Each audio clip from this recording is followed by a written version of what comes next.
औज़ुबिल्लाहिमिनश्शैतानिर्रजीम बिस्मिल्लाहिर्रहमानिर्रहीम।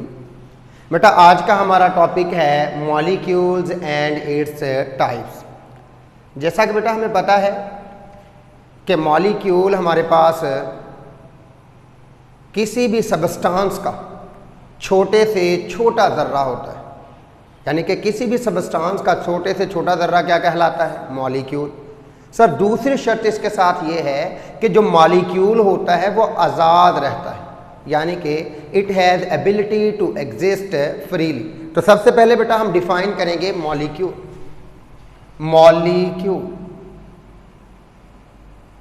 Molecule the smallest particle,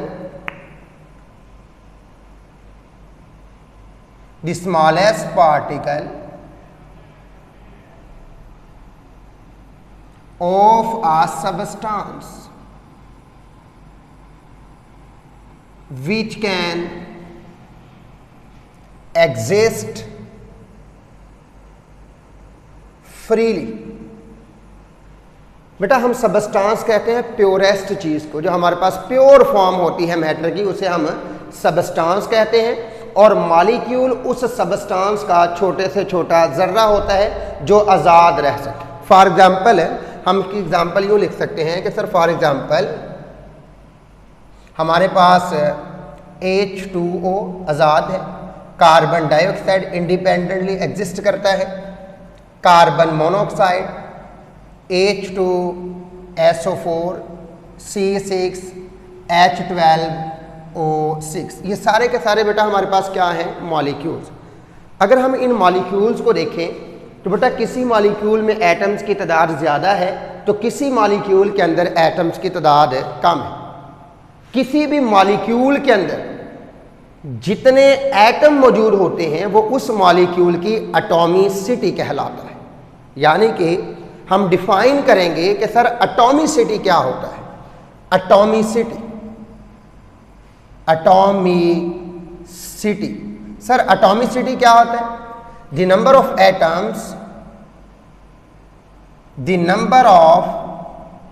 atoms present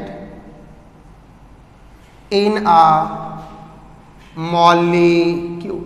sir एक molecule में जितने एटम मौजूद हों वो उस मॉलिक्यूल की एटॉमिसिटी कहलाता है। फॉर एग्जांपल अगर हम ग्लूकोज की बात करें तो बेटा इसमें 6 कार्बन, 12 हाइड्रोजन और 6 ऑक्सीजन है, टोटल 24 एटम हैं। तो सर ग्लूकोज की एटॉमिसिटी कितनी हो गई?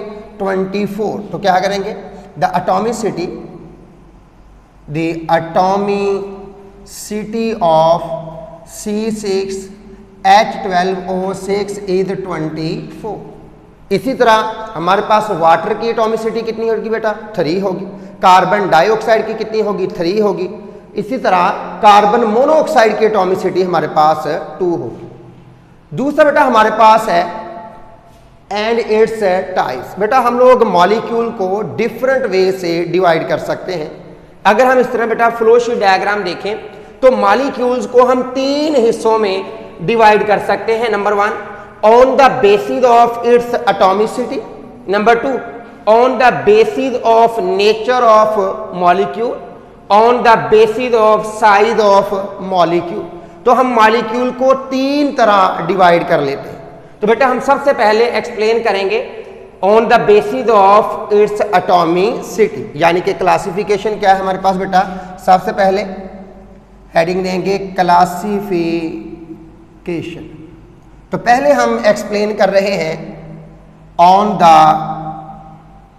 Basis of atomicity of molecule की एटॉमिसिटी की बुनियाद।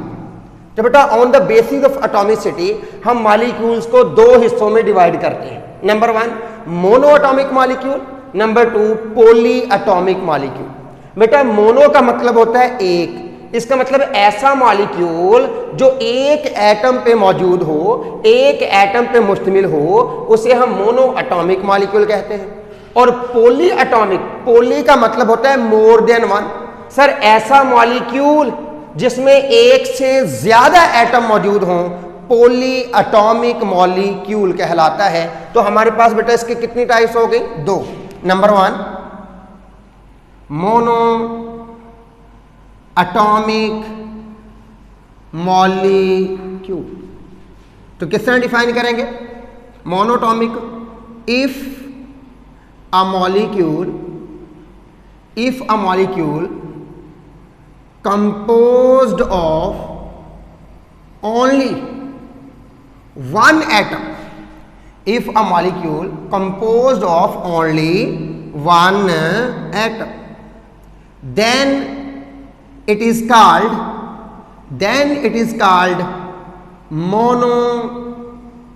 monoatomic molecule. तो हम इससे नाम देते हैं मोनोटॉमिक मॉलिक्यूल। फॉर एग्जांपल बेटा आपने नोबल गैसेस का नाम सुना होगा कि sir helium, neon, argon, krypton, xenon etcetera, ये सारी की सारी क्या है? Mono atomic molecule. ये मोनोटॉमिक मॉलिक्यूल है, ये एक एटम के तौर पे अपना वजूद बरकरार रखती।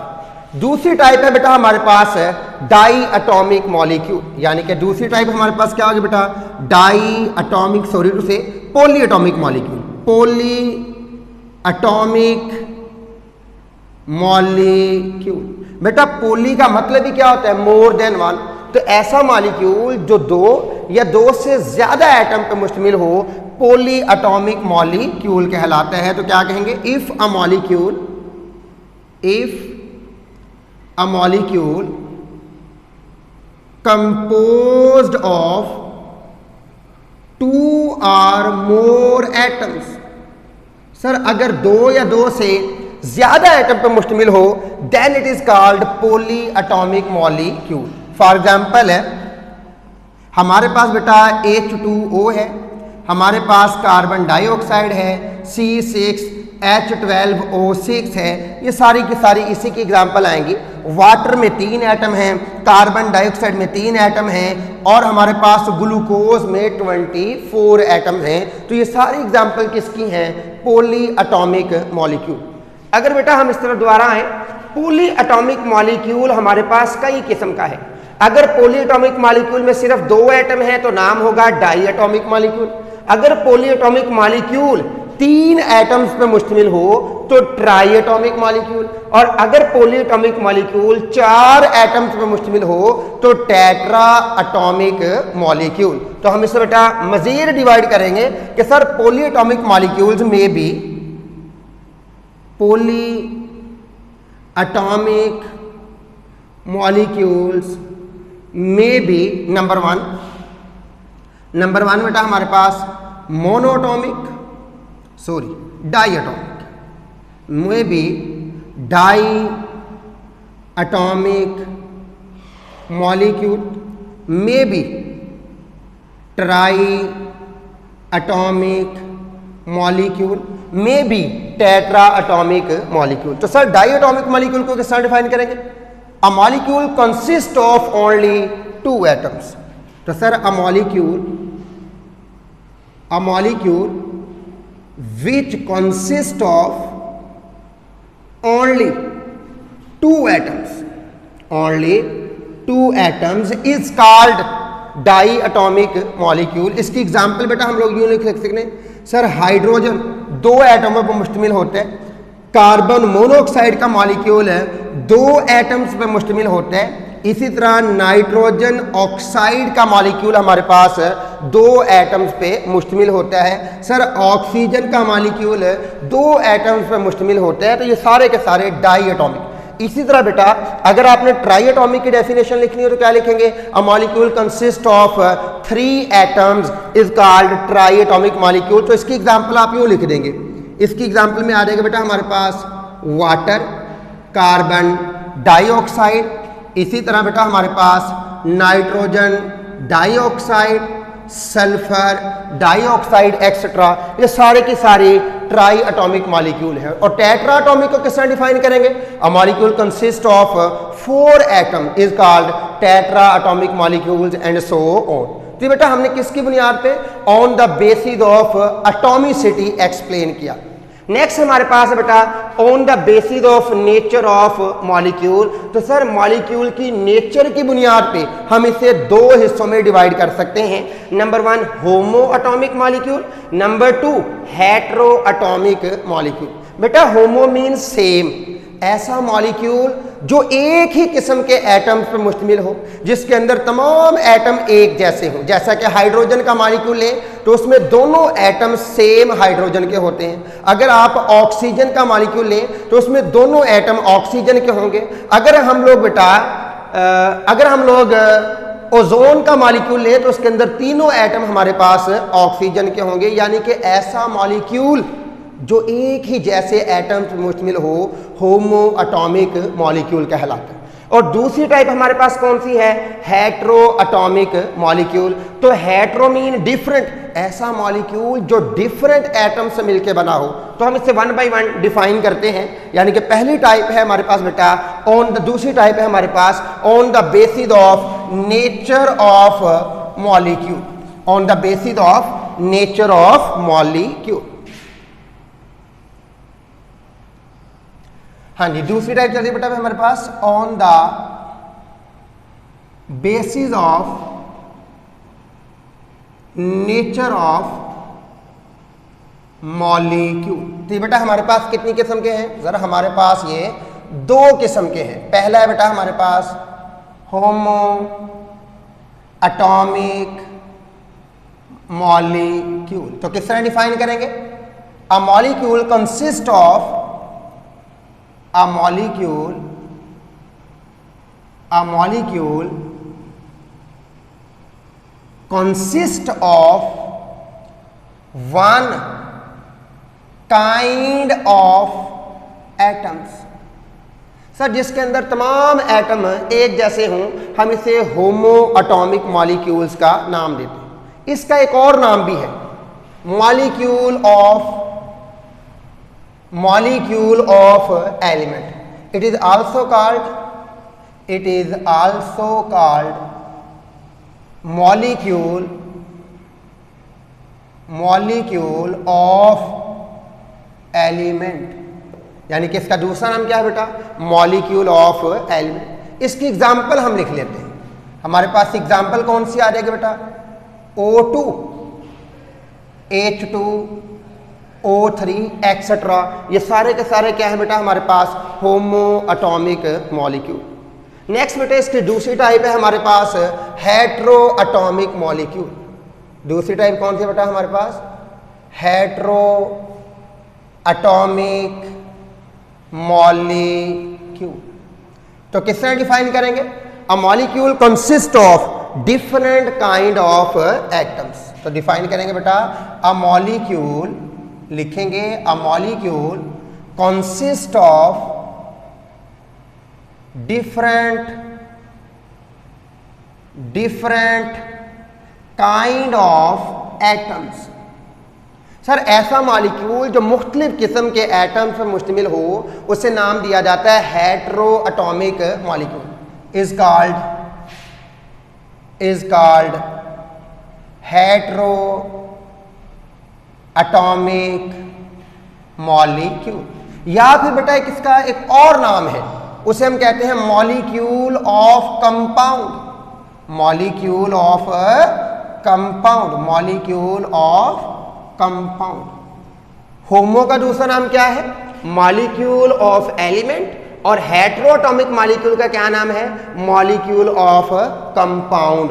इसकी एग्जांपल हम लोग बेटा नोट कर लेते हैं। फॉर एग्जांपल हमारे पास बेटा वाटर है, तो वाटर के अंदर 2 मुख्तलिफ किस्म के एटम हैं, हाइड्रोजन और ऑक्सीजन। इसी तरह हमारे पास कार्बन डाइऑक्साइड है, हमारे पास सल्फ्यूरिक एसिड H2SO4 है, हमारे पास ग्लूकोज है C6H12O6 एक्सेट्रा। तो आप इनमें कोई भी एग्जाम्पल लिख सकते हो जो मुख्तलिफ किस्म के एटम से मिलकर बना हुआ मॉलिक्यूल। लास्ट टाइप हमारे पास है बेटा on the basis of size of molecule. Molecule के साइज की बुनियाद पे हम लोग इसे एक्सप्लेन कर सकते हैं। तो लास्ट हमारे पास टाइप है बेटा on the basis of on the basis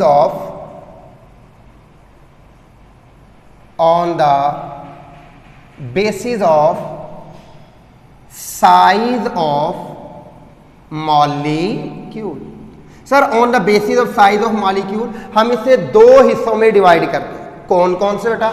number 1 micro molecule, यानी कि जिसका साइज छोटा है। और जाहिर बात है बेटा मॉलिक्यूल का साइज तभी छोटा होगा अगर उसके अंदर एटम्स की तादाद कम होगी। और दूसरा बेटा हमारे पास मैक्रो मॉलिक्यूल, तो उसे हम बाद में लिख लेते हैं micro molecule. Micro mean small, तो क्या लिखेंगे? A molecule consist of fewer elements या atoms. A molecule which consist of fewer fewer atoms and is smaller in size, और जिसका साइज भी क्या हो? छोटा हो, is called micromolecule। बेटा हमें बाद का बच्चों का ये क्वेश्चन होता है कि सर हमें कैसे पता चलेगा कि कोई मॉलिक्यूल माइक्रो है? तो बेटा एक सिंपल सी हमारे पास उसके लिए डेफिनेशन है कि बेटा वो तमाम मॉलिक्यूल जो मोनोमर के तौर पे एग्जिस्ट कर सकते हैं, जिसमें 2 मॉलिक्यूल ना जुड़े, 3 ना जुड़े, 4 मॉलिक्यूल ना जुड़े, पूरा एक मॉलिक्यूल अलहदा रह सकता हो, या कह लो कि जो मोनोमर के तौर पे हमारे पास एग्जिस्ट करता है, तो sir it can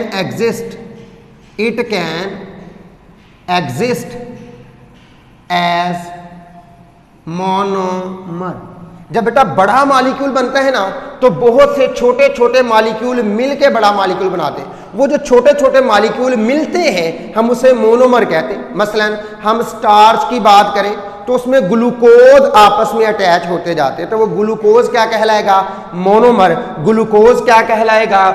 माइक्रोमॉलिक्यूल। For example हमारे पास बेटा इसकी एग्जाम्पल्स आ जाएंगी। फॉर एग्जाम्पल वाटर आप इसमें लिख सकते हो, आप इसमें C6H12O6 लिख सकते हो, आप इसमें H2SO4 लिख सकते हो, आप इसमें HCl लिख सकते हो। ये सारी की सारी एग्जाम्पल किसकी आएंगी? माइक्रोमॉलिक्यूल्स।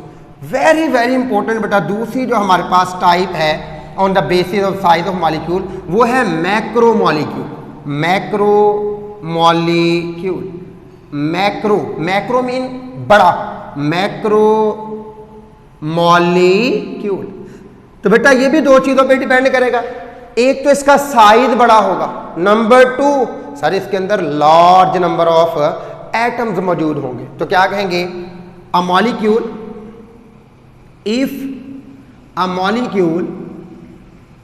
if a molecule is bigger in size। Sir अगर कोई मॉलिक्यूल ऐसा हो जिसका साइज बड़ा हो, and contains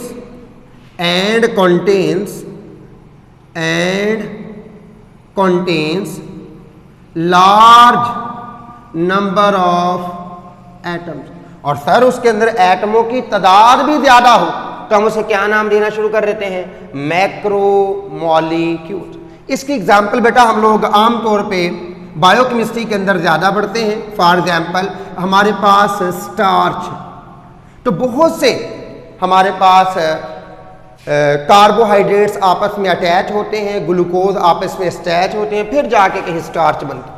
इसी तरह बेटा हमारे पास प्रोटीन भी इसी की एग्जाम्पल है, जिसका हमारे पास बेसिक यूनिट अमाइनो एसिड है। और इसी तरह बेटा हम इसमें लिख सकते हैं हीमोग्लोबिन, HAEMOGLOBIN, हीमोग्लोबिन एक्सेट्रा। ये सारे के सारे क्या हैं बेटा हमारे पास? मैक्रोमॉलिक्यूल्स, जो कि छोटे छोटे मोनोमर से मिलके बड़े हुए। अब हमें यहाँ पे आमतौर पे हर साल जो क्वेश्चन आता है वो ये आता है कि व्हाट इज हीमोग्लोबिन और इसका फंक्शन क्या है? What is the function of haemoglobin? तो हम लिखते हैं क्वेश्चन क्या बेटा? What is haemoglobin and its function. यानी कि क्वेश्चन बोर्ड के एग्जामिनेशन पॉइंट ऑफ व्यू के लिहाज से इंपॉर्टेंट है, उससे मैंने लिख दिया कि sir what is haemoglobin and its function. तो बेटा हीमोग्लोबिन प्रोटीन है जो रेड ब्लड सेल्स में पाई जाती है। तो sir it is a protein present in blood, it is a protein present in blood, जो कि खून में पाई जाती है। आमतौर पे रेड ब्लड सेल्स जो है बेटा उनमें पाई जाती है।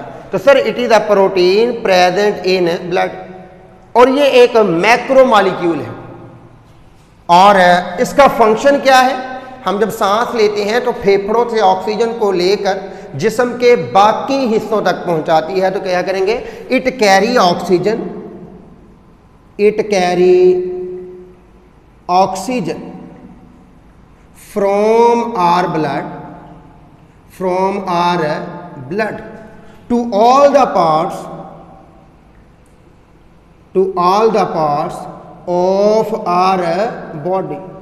सर ये हमारे लंग्स से ऑक्सीजन को लेकर जिस्म के तमाम हिस्सों तक पहुंचाता है। It carry oxygen from our lungs, बेटा lungs, it carry oxygen from our lungs to all the parts of our body. हमें बेटा कुछ एमसीक्यूज के लिहाज से भी यहाँ पे लिख सकते हैं कि सर हीमोग्लोबिन कितना बड़ा है। तो बेटा हीमोग्लोबिन मैक्रो मॉलिक्यूल है, इसके अंदर तकरीबन 10,000 एटम मौजूद होते हैं। यानी कि sir it consist of about 10,000 atom, it composed of 10,000 atoms. Sir इतना बड़ा होता है, तकरीबन 10,000 एटम्स पर मुश्तमिल होते हैं, फिर जाके हमारे पास हीमोग्लोबिन बनते हैं। और इसका अगर हम लोग बेटा मास देखें तो हाइड्रोजन एटम के लिहाज से 68,000 टाइम ज्यादा होता है। यानी कि क्या लिखेंगे? And its mass, and its mass, and its mass is about 68,000 times heavier, 68,000 times heavier than one hydrogen atom। तो सर एक हाइड्रोजन एटम से तकरीबन ये 68,000 टाइम बड़ा होता है, और एक मॉलिक्यूल जो हीमोग्लोबिन का है वो 10,000 एटम पे मुश्तमिल होता है, और ये लंग से ऑक्सीजन को जिस्म के बाकी हिस्सों तक पहुंचाता है। तो यहां तक बेटा आपका जो टॉपिक है वो मुकम्मल हुआ। ठीक है जी, तो इसे बेटा अच्छी तरह याद कर लीजिएगा। एग्जामिनेशन पॉइंट ऑफ व्यू के लिहाज से यहां से आपको मोस्टली शॉर्ट आंसर आते हैं। क्वेश्चन आ जाता है कि sir explain molecule on the basis of atomicity, या फिर आपका क्वेश्चन आता है differentiate between homoatomic molecule and hetero atomic molecule, या फिर हमें क्वेश्चन आता है कि sir what is micro and macro molecule, या फिर what is the function of haemoglobin. तो इस तरह बेटा आपका एग्जामिनेशन पॉइंट ऑफ व्यू के लिहाज से बहुत इंपॉर्टेंट टॉपिक है। अगर इसमें कोई प्रॉब्लम हो तो इंशाल्लाह आप कॉलेज के दिए गए कॉन्टैक्ट नंबर पे अपना मैसेज लीव कर सकते हैं। इंशाल्लाह आपको रिटर्न फॉर्म में प्रॉपर आंसर मिल जाएगा। ओके जी, अल्लाह हाफिज़।